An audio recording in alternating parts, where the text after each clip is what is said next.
Hello বন্ধুরা, কেমন আছেন? আজকে আবার একটি নতুন ভিডিও নিয়ে হাজির হলাম। আজকের ভিডিওতে আমরা দেখব প্রতিদিনের প্রয়োজনীয় জিনিসগুলো কিভাবে ফ্যাক্টরিতে বানানো হয় এবং কিভাবে প্রসেস করে আমাদের পর্যন্ত পাঠানো হয়। এই ভিডিওটি অবশ্যই শেষ পর্যন্ত দেখবেন, কারণ এই ভিডিওটি দেখার ফলে আপনার জ্ঞানের পরিধি বৃদ্ধি পাবে। Matches factory. বন্ধুরা, দেশলাইয়ের কাঠি বানানোর জন্য সবার প্রথমে লাকডিকে এই মেশিনের মধ্যে দেওয়া হয়। এই মেশিনটি লাকডিকে একদম পাতলা পাতলা লেয়ারে কেটে বের করে।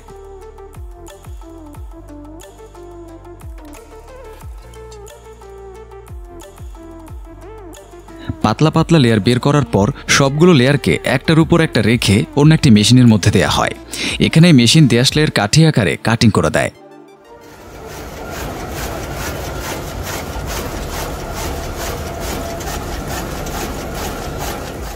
একবার কাটিং হয়ে গেলে এরপর সবগুলো কাঠিকে একটি মেশিনের মধ্যে দিয়ে আলাদা আলাদা সাইজের ভাগ করা হয়।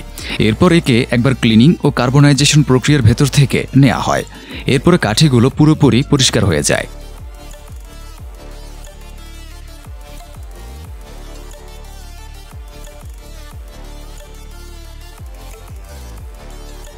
এখানে একটি অন্য ফ্যাক্টরিতে দেশলাইয়ের উপরের খোসা বানানো হচ্ছে। সবার প্রথমে মেশিনের ভেতরে কাগজকে রেখে তার সঠিক আকারে কাটিং করা হয়। এরপর একটি প্রিন্টার মেশিনের মাধ্যমে এর উপরে কোম্পানির নাম, লোগো এবং বাকি জিনিস ছাপা হয়। এখানে মেশিন অনেক দ্রুত গতিতে কাজ করে থাকে, যেখানে 1 ঘন্টায় কয়েকশো খোসার লেমিনেশন ও প্রিন্টিং করা থাকে।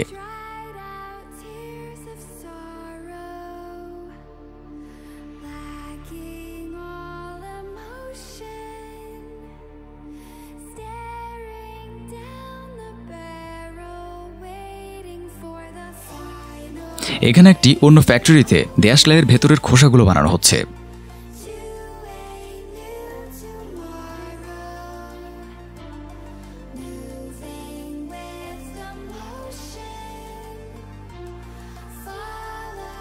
এরপর লাকডির কাঠিগুলোর উপর ফসফরাস সালফাইড নামের কেমিক্যাল লাগানো হয়, যার সাহায্যে কাঠি জ্বলনশীল হয়। একসাথে কয়েক হাজার কাঠিকে একবারে কেমিক্যালের ভেতরে ঢুকানো হয়। এরপরে এগুলোকে কয়েক ঘন্টা শুকানোর জন্য ফেলে রাখা হয়।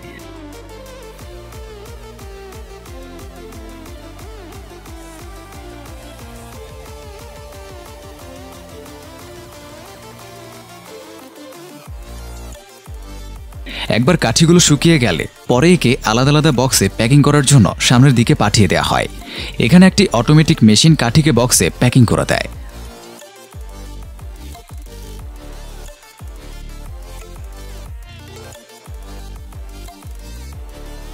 সবার শেষে এই বক্সের উপরে ফাইনাল লেবেল লাগানো হয় এবং একে বাজারজাত করা হয়।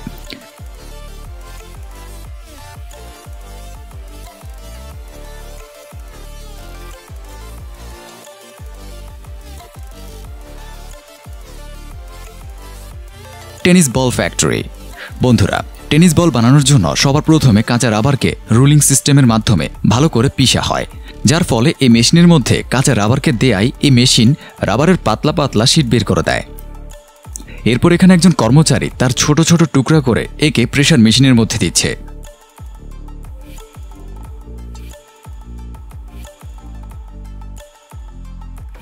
যেখানে কাঁচা রাবারকে ফুলিয়ে বলের আকার দেয়া হয়। বন্ধুরা, টেনিস বল ফাঁপা হয়, যার জন্য তার দুটো অংশকে আলাদা আলাদা বানানো হয়। এখানে একজন কর্মচারী এই অংশগুলোকে মেশিনের মধ্যে দেওয়ার পর এগুলোকে ভালো করে কাটিং করছে, যেখানে কাটিং করে সবগুলোকে এক জায়গায় করা হয়।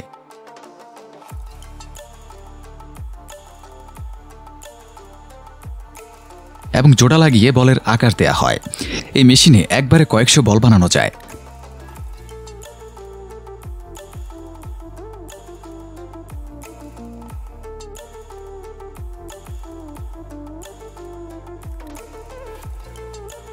পরের অংশে বলের উপরে আবরণ দেওয়ার জন্য সবুজ রঙের সুতি কাপড় কিংবা ভুলেন কাপড়ের ব্যবহার করা হয়।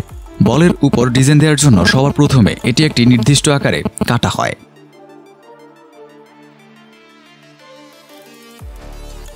এরপরে এখানে কিছু কর্মচারী বলের উপরে ডিজাইনের জন্য কাটা সবুজ কাপড়কে মেশিনের সাহায্যে আটকে দিচ্ছে। বন্ধুরা, এই মেশিনের সাহায্যে অনেক সহজেই সবুজ কালার বল তৈরি হচ্ছে, যা দেখতে পুরোপুরি টেনিস বলের মতো লাগে। সবার শেষে এগুলোকে পরিষ্কার করা হয় এবং এগুলোর উপরে নামের সাথে কোম্পানির লোগো ছেপে দেওয়া হয়। এরপর সবগুলোকে বক্সে ভরে মার্কেটের জন্য পাঠিয়ে দেওয়া হয়।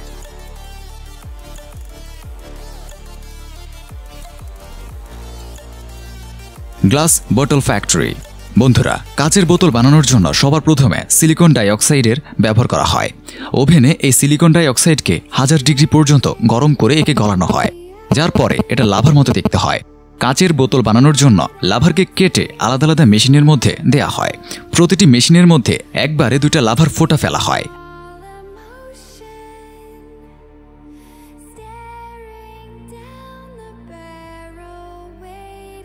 আর এখানে গ্লাস বোতলকে পরীক্ষা করা হয়। একটা অটোমেটিক লেজার মেশিনের মাধ্যমে পরীক্ষা করা হয় যে কোনো গ্লাস বোতলের ভেতর কোনো ফাটা আছে কিনা। সঠিক বোতলকে এইখানে প্রেসারাইজ বাতাস টেস্টিংয়ের জন্য লাগানো হয়, যেখানে কোনো বোতলের মধ্যে ফাটা কিংবা ছিদ্র থাকলে সেগুলো ওখান থেকে তুলে ফেলা হয়। এখানে বাকি সব ঠিক বোতলগুলোকে কনভেয়ার বেল্টের মাধ্যমে পার্কিংয়ের জন্য সামনের দিকে নিয়ে যাওয়া হয়।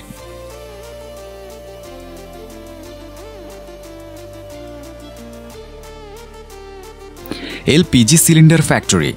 সাধারণত বাসায় ব্যবহৃত এলপিজি গ্যাস সিলিন্ডারগুলোকে স্টিলের পাতের সাহায্যে তৈরি করা হয়।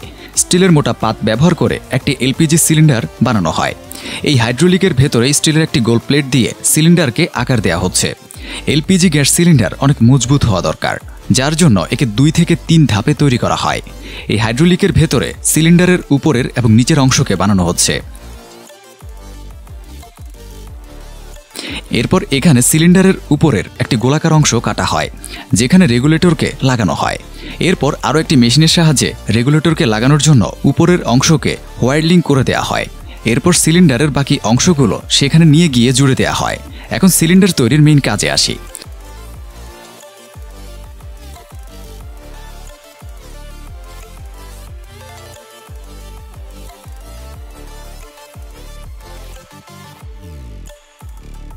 যেখানে 2টো অংশকে ঝালাই করে জোড়া লাগানো হয়। সিলিন্ডারের মাঝের দিকে ভালো করে ঝালাই করা হয়, যাতে গ্যাস ভরার পরও কোনো ছিদ্র না থাকে। একবার ঝালাইয়ের কাজ শেষ হলে সব সিলিন্ডারগুলোকে একটি ওভেনের মধ্যে নেওয়া হয়, যেখানে এগুলো সব গরম হয়ে তৈরি হয়ে যায়। একবার সিলিন্ডারের ম্যানুফ্যাকচারিং শেষ হওয়ার পর একে পুরোপুরিভাবে পরীক্ষা করা হয়। এরপর একে পুরোপুরি গ্যাস দিয়ে ভরে ভালো করে এর পরীক্ষা করা হয়।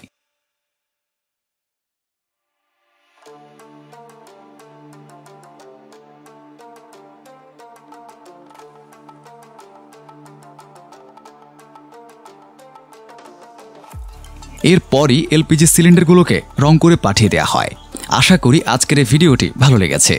ভিডিওটি ভালো লাগলে লাইক, কমেন্ট, শেয়ার ও সাবস্ক্রাইব করুন।